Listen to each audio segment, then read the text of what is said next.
Quelqu'un dit à Jésus, du milieu de la foule, Maître, dis à mon frère de partager avec moi l'héritage.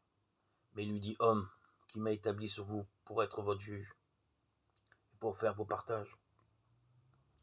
Puis il leur dit, faites attention et gardez-vous de toute avarice. Luc 12, 13, 15. La question du partage des richesses est toujours d'actualité.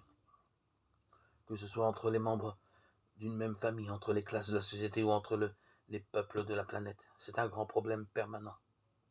Mais est-ce à nous, chrétiens, de prendre parti pour l'un ou pour l'autre dans cette compétition pour accroître chacun sa part du gâteau? Aujourd'hui, la question serait peut-être posée au Seigneur de la manière suivante. Maître, tu vois mon voisin qui vit dans le luxe, dis-lui donc de partager un peu avec moi. Mais la réponse du Seigneur resterait la même.